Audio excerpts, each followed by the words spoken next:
तो atomic weight of an element is the ratio, ये एक रेशियो है किसका किसका, तो उसी एलिमेंट के एक एटम का वेट और AMU का। तो यहाँ पर जब हम लोग कहते हैं कि किसी रेशियो के बारे में कहते हैं, अगर कहें कि x इज, अगर ऐसा भी लिखना नहीं, सिर्फ समझने के लिए मैथमेटिकली, अगर कहा गया कि x is ratio of A and B, तो मैथमेटिकली क्या लिखते हो कि x equal to A divided by B। ऐसा हम लोग मैथमेटिक्स में सीखते हैं। तो उसी तरह से इसको यहाँ अप्लाई कीजिए कि एटॉमिक वेट क्या है, तो ये रेशियो है। किसका रेशियो है, तो उसी एलिमेंट के एक एटम का वेट और AMU का रेशियो है। तो मैथमेटिकली अब नोट कीजिए, आप कहिएगा कि एटॉमिक वेट, शॉर्ट में इसको लिख दे रहे हैं ATWT, इसको समझेंगे। Atomic weight is equal to, ratio है किसका किसका, तो this is equal to weight of one atom of an element divided by AMU। तो जो डेफिनेशन है एटॉमिक वेट का, उसका ये मैथमेटिकल रिप्रेजेंटेशन है।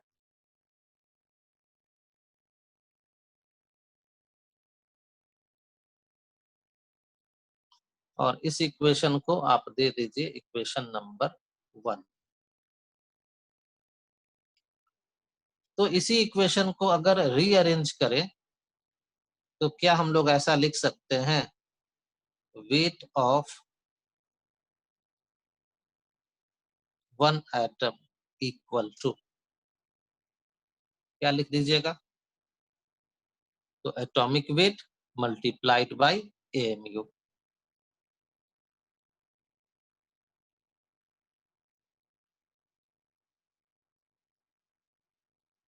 इसको दे दीजिए इक्वेशन नंबर 2। तो एटॉमिक वेट जो बहुत एक बेसिक टर्म है, उससे हम लोगों को दो तरह का इक्वेशन मिला। एक मिल गया atomic weight equal to weight of one atom of that element divided by AMU, और दूसरा मिल गया इसी इक्वेशन को क्रॉस मल्टीप्लिकेशन करके कि weight of one atom will be equal to atomic weight of that element multiplied by AMU। अभी तुरंत आगे के क्लास में हम लोग समझेंगे कि AMU है क्या। इसका फुल फॉर्म है, यहाँ लिखा हुआ है, एटॉमिक मास यूनिट। लेकिन एटॉमिक मास यूनिट कहें या AMU कहें, दोनों एक ही बात है। इसका मतलब क्या है वो यहाँ पर लिखा हुआ नहीं है, अभी आगे समझेंगे। अभी कुछ देर पहले सुने थे कि कोई भी सब्सटेंस एटम, मॉलिक्यूल या आयंस का बना है, एटम्स का वेट होता है। तो देखिए एटॉमिक वेट के डेफिनेशन से वेट ऑफ वन एटम के बारे में हम लोगों को मालूम हो गया। किसी एलिमेंट के एक एटम का वेट निकालना है तो हम लोग उस एलिमेंट के एटॉमिक वेट में मल्टीप्लाई कर देते हैं, एक कांस्टेंट वैल्यू है AMU उससे। क्लियर है इतनी बात? Yes sir. चलो दूसरा टर्म नोट करते हैं, मॉलिक्यूलर वेट या molecular mass.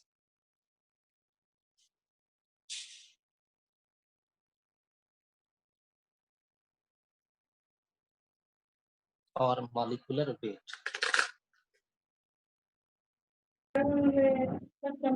Sir wait of one atom कैसे पता चलेगा?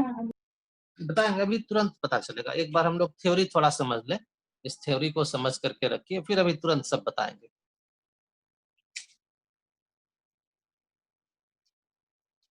जैसे पूरा टर्म है एटॉमिक वेट ऑफ एलिमेंट्स, वैसे ही ये पूरा टर्म है मॉलिक्यूलर वेट ऑफ एलिमेंट्स और कंपाउंड्स, क्योंकि मॉलिक्यूल्स एलिमेंट्स और कंपाउंड्स दोनों का होता है। एटम सिर्फ एलिमेंट्स में होता है, लेकिन मॉलिक्यूल्स, एटम, एलिमेंट्स और कंपाउंड्स दोनों में होता है।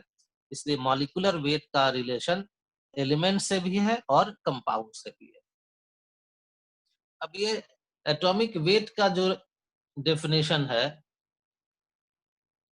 वही डेफिनेशन मॉलिक्यूलर वेट का भी है, सिर्फ एक ही अंतर है। और जरा डेफिनेशन पढ़ करके बताओ कहां पर वो अंतर आएगा।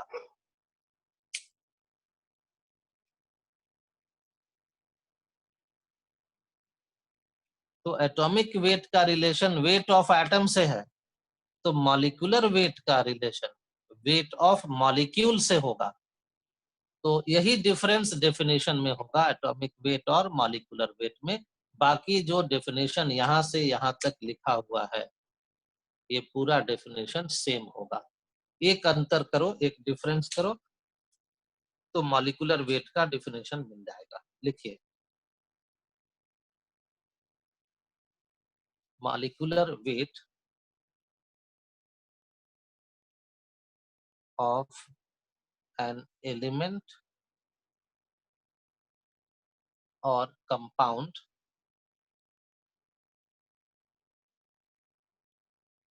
is the ratio of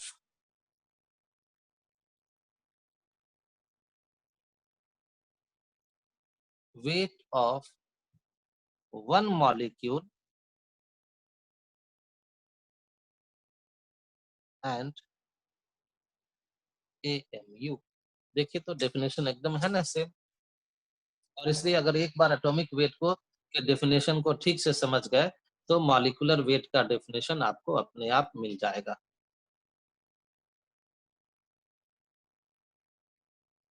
अब इसी को आप मैथमेटिकली रिप्रेजेंट कीजिए, जैसे एटॉमिक वेट को रिप्रेजेंट किए थे। तो कहेंगे molecular weight is equal to, ratio है किसका किसका, तो वेट ऑफ वन मॉलिक्यूल का, तो न्यूमरेटर में हो जाएगा wait of one molecule and this molecule में बी ऑफ एलिमेंट या कंपाउंड, डिवाइडेड बाय क्या लिखोगे, तो लिखेंगे AMU। इसको दे दीजिए आप इक्वेशन नंबर 3। और उसी तरह से दूसरा इक्वेशन निकाल लीजिए, therefore weight of one molecule equal to, लिख देंगे molecular weight multiplied by AMU। तो ये हो जाएगा molecular weight multiplied by AMU। और इसको कर दीजिए इक्वेशन नंबर 4।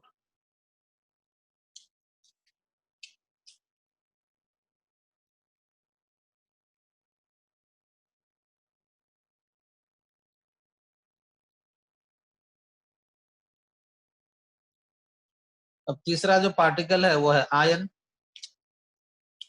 तो आयन से रिलेटेड जो टर्म है उसको कहते हैं फॉर्मूला वेट।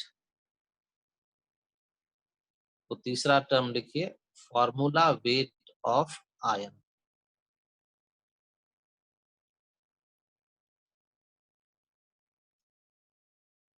और इसको डिफाइन करेंगे,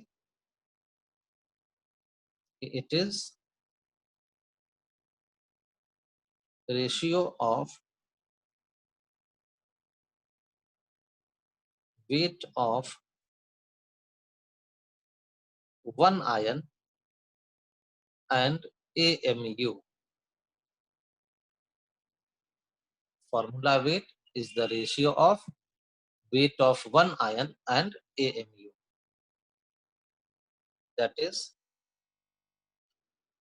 formula weight equal to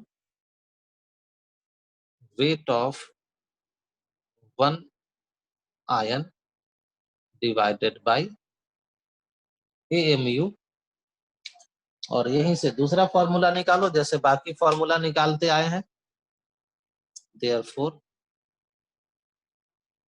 weight of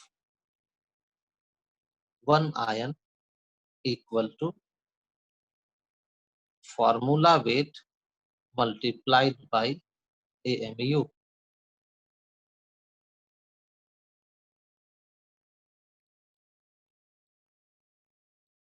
इसको लिखिए इक्वेशन नंबर 5 और इसको कर दीजिए equation number 6।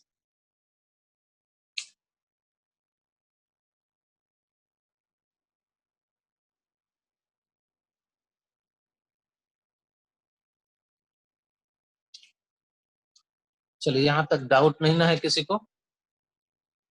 No no sir. Sir. No. तो अब आगे बढ़ते हैं।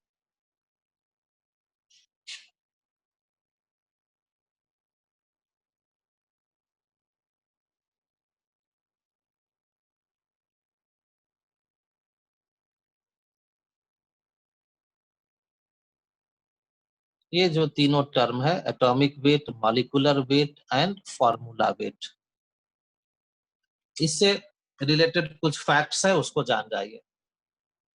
लेकिन उसके पहले आप इक्वेशन नंबर 2, 4 और 6 को देखिए अपने कॉपी में उलट पुलट करके। इक्वेशन नंबर 2, 4 और 6 मिल गया सबको? 4 और 6 तो यहाँ पर मेरे सामने ही है। ये है 4, ये है 6, और इसी तरह से इक्वेशन नंबर 2 है जिसमें लिखा होगा weight of one atom equal to atomic weight into AMU। तो ये जो इक्वेशन नंबर 2, 4 और 6 है, इसके लेफ्ट साइड में लिखा हुआ है weight of one atom, equation 4 में लिखा हुआ है वेट ऑफ वन मॉलिक्यूल, और इक्वेशन 6 में लिखा हुआ है वेट ऑफ वन आयन। यानी कि ये जो तीनों इक्वेशन है 2, 4 एंड 6, इसमें wait of one atom, wait of one molecule, wait of one ion से रिलेशन है। यानी कि एटम, मॉलिक्यूल और आयन के वेट से रिलेटेड है। और इस तीनों में एक कॉमन टर्म है multiplied by AMU, multiplied by AMU। और AMU जो वैल्यू है ये एक कांस्टेंट वैल्यू है। ये वैल्यू अभी आपको डिराइव करके बताएंगे। ये एक कांस्टेंट वैल्यू है। तो अगर आपको वेट ऑफ वन एटम चाहिए तो लिखते हैं atomic weight into AMU। Weight of one molecule चाहिए तो करेंगे molecular weight into AMU। Weight of one ion चाहिए तो कहेंगे फॉर्मूला वेट इनटू AMU। अब ये AMU का वैल्यू तो अभी डिराइव करके आपको बता देंगे कि कितना होता है और क्यों होता है।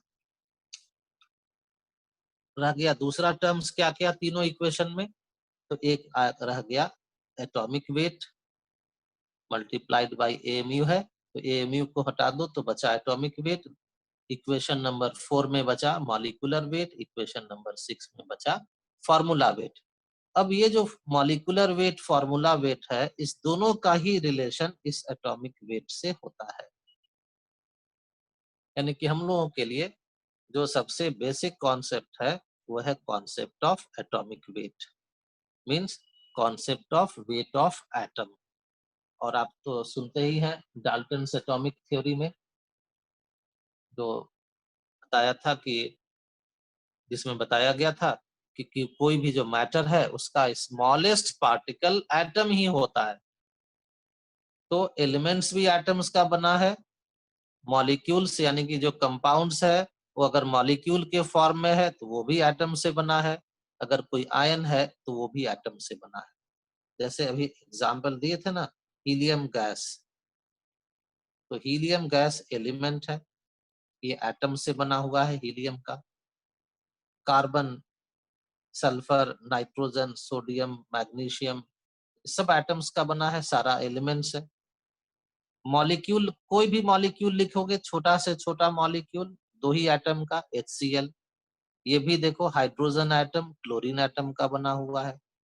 वाटर, दो हाइड्रोजन एटम, एक ऑक्सीजन एटम का बना है।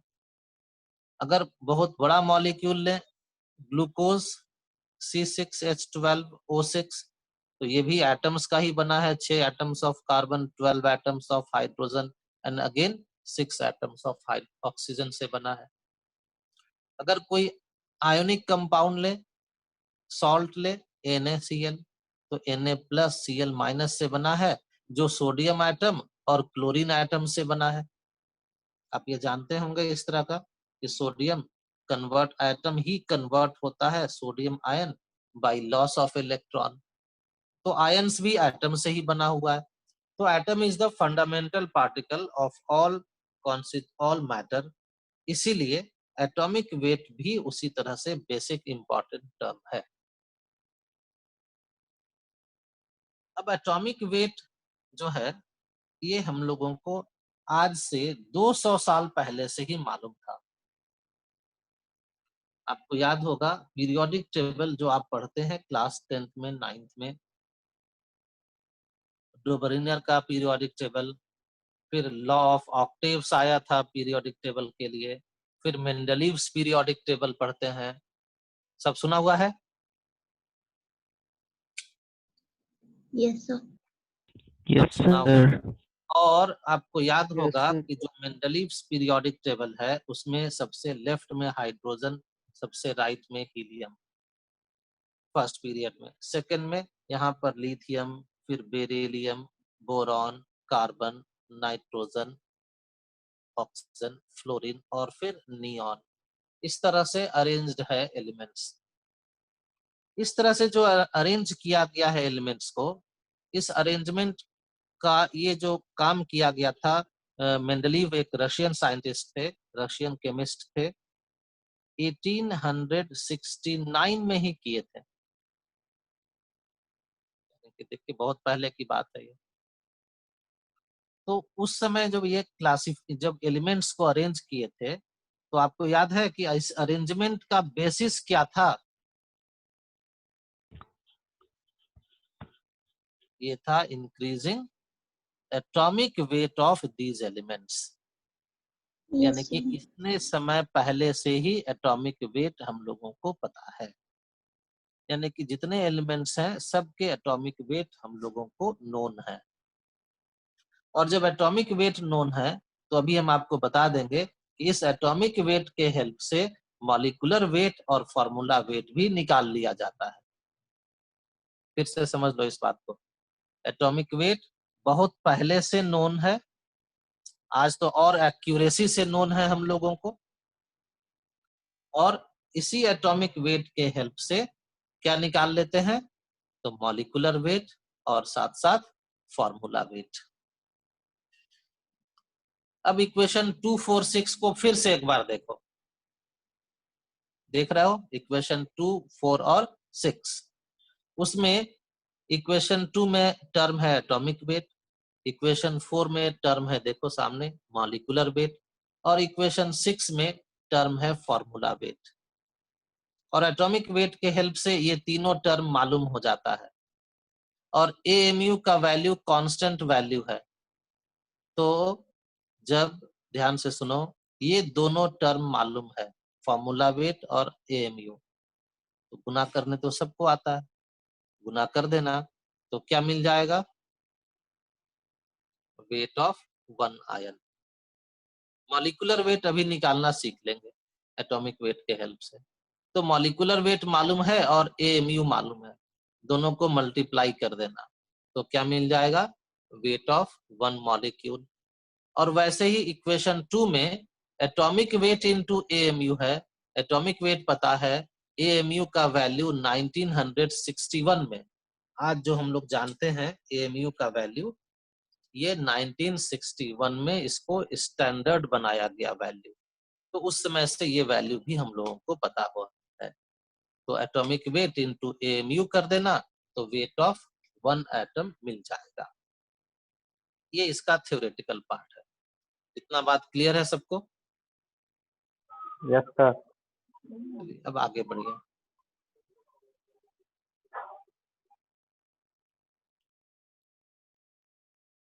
एक बार एक जगह तीनों फॉर्मूला लिख देते हैं, आपको बार बार लिखने की जरूरत नहीं है, आपके पास तो लिखा है। Weight of one atom equal to atomic weight into AMU, weight of one molecule equal to molecular weight into AMU, weight of one ion equal to formula weight into AMU.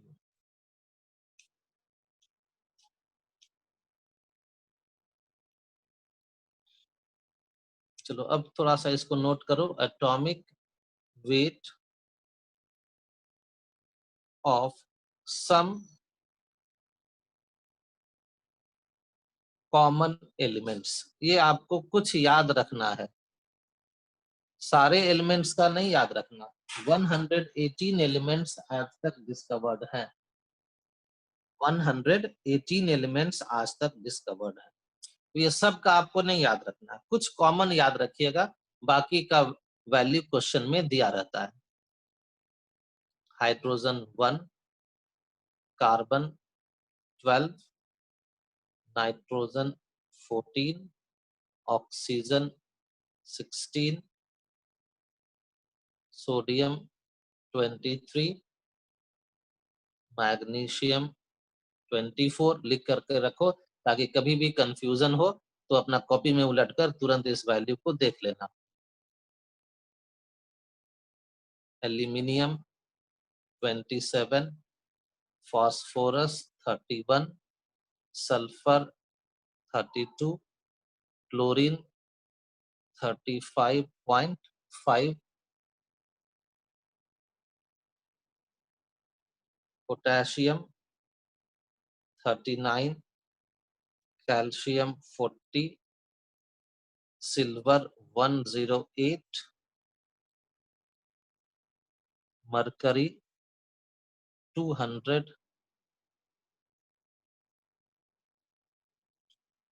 Mainly carbon, hydrogen, oxygen, nitrogen, sulphur, phosphorus, ये सब है जो कि आपको याद रहेगा, तो आपको कहीं पर वैल्यूज को अलग से खोजने की जरूरत नहीं पड़ेगी।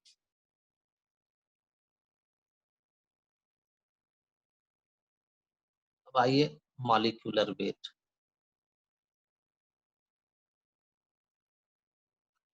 तो आप जानते हैं molecule consists of atoms। Molecule को जब देखिएगा तो उसको देखने से आपको मालूम हो जाएगा कि उस मॉलिक्यूल में कौन कौन से एलिमेंट्स का एटम है और उसकी संख्या कितनी है। जैसे H2O, तो क्या दिख रहा है, कौन कौन से एलिमेंट्स का एटम्स है, तो कहोगे it has 2 atoms of hydrogen and 1 atom of oxygen। अगर कोई बड़ा मॉलिक्यूल दे दे C12, H22O11, तो इसमें कहिएगा 12 atoms of carbon, 22 atoms of hydrogen और 11 atoms of oxygen से ये बना हुआ है मॉलिक्यूल, जिसका नाम है सुक्रोज, या आम बोलचाल में इसी को हम लोग चीनी कहते हैं, शुगर।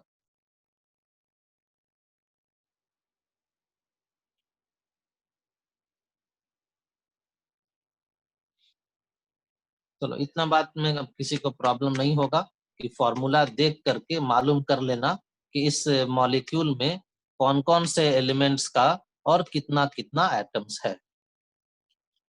अब जो समझने की बात है उस पर ध्यान दो। अगर हम लोग चाहते हैं वेट ऑफ H2O मॉलिक्यूल, अगर हम लोग चाहते हैं वेट ऑफ H2O मॉलिक्यूल, तो हम लोग 2 एटम ऑफ हाइड्रोजन का वेट और 1 एटम ऑफ ऑक्सीजन का वेट जोड़ देंगे तो मिल जाएगा H2O का वेट, क्योंकि H2O में इस 2 atom of hydrogen 1 atom of oxygen के अलावा और कुछ भी नहीं है। वैसे ही हम लोग चाहते हैं कि शुगर के 1 मॉलिक्यूल का वेट जानना, तो यही काम करेंगे। कार्बन का एक एटम का वेट मल्टीप्लाइड बाई 12, हाइड्रोजन के एक एटम का वेट मल्टीप्लाइड बाई 22 और ऑक्सीजन के एक एटम का वेट 11 एटम का वेट मल्टीप्लाइड बाई 16, क्योंकि ऑक्सीजन का एटॉमिक वेट 16 होता है। यानी कि ऑक्सीजन के एक एटम का वेट मल्टीप्लाइड बाई 11, हाइड्रोजन के एक एटम का वेट मल्टीप्लाइड बाई 22, कार्बन के एक एटम का वेट मल्टीप्लाइड बाई 12 और सबको ऐड कर दीजिएगा तो मिल जाएगा वेट ऑफ दिस मॉलिक्यूल। तो मॉलिक्यूलर वेट निकालने का तरीका इसी तरह से है। एक तो जो पहले आप डेफिनेशन सुने वो तो है ही, दूसरा है कि molecular weight is equal to, इसको लिखिए, sum of atomic weight of all the atoms. तो अगर हम एक कॉलम बना दे,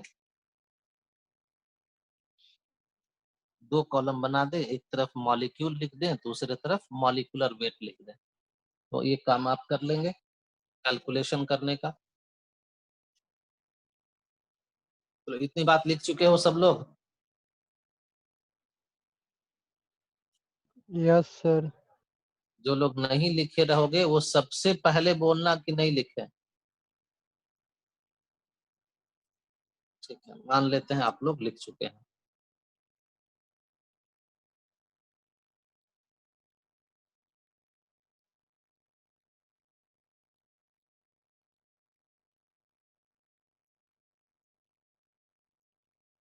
तो 2 कॉलम बनाइए, एक तरफ लिखिए मॉलिक्यूल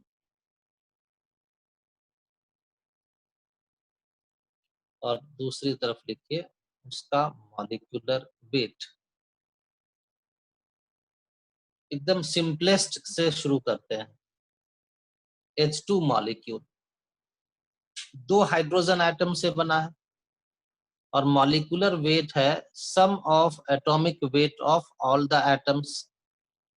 तो इसका मॉलिक्यूलर वेट लिखिएगा, 2 एटम्स ऑफ हाइड्रोजन है तो 2 into atomic weight of hydrogen, और एटॉमिक वेट ऑफ हाइड्रोजन अभी लिस्ट लिखवाए थे कि 1 होता है, तो इसका मॉलिक्यूलर वेट हो गया 2। O2 तो 2 एटम है तो 2 मल्टीप्लाइड बाई ऑक्सीजन का एटॉमिक वेट 16 होता है, तो O2 का मॉलिक्यूलर वेट हो गया 32।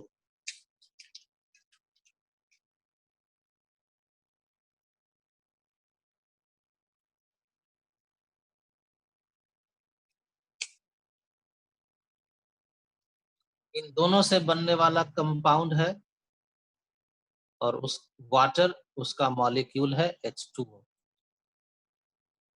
तो H2O का मॉलिक्यूलर वेट यानी कि 2 एटम्स ऑफ हाइड्रोजन का एटॉमिक वेट प्लस एक एटम है ऑक्सीजन जिसका होता है एटॉमिक वेट 16, तो ये हो गया 18। H2O2 की जगह अगर दिया हो हाइड्रोजन पर ऑक्साइड H2O2 तो कहोगे 2 इंटू 1 प्लस 2 इंटू 16 और सम कर देना तो आ जाएगा 34। अब इस तरह से आपका काम है कि जल्दी जल्दी सबका कैलकुलेशन करके आंसर बताइए कि कितना वैल्यू आएगा। CO2, CH4, C7, H16, C6, H12, O6,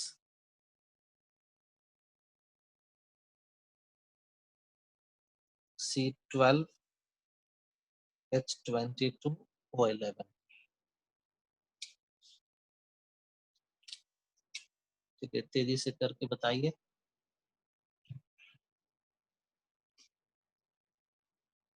या फिर अपना आप लोग चेक कीजिए। 1 मिनट का टाइम देते हैं। 1 मिनट में सब कैलकुलेशन करके रखिए, फिर अभी हम बता देंगे तो चेक कर लीजिएगा।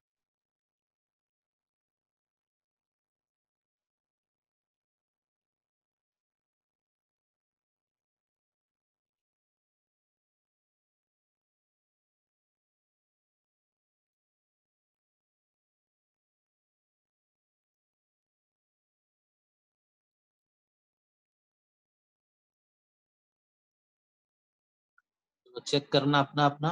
CO2 44, CH4 16, C7H16 100, C6H12O6 180, C12H22O11, ये शुगर है, इसका वैल्यू आएगा 342। तो किसी को डाउट है इसमें तो पूछ सकते हो।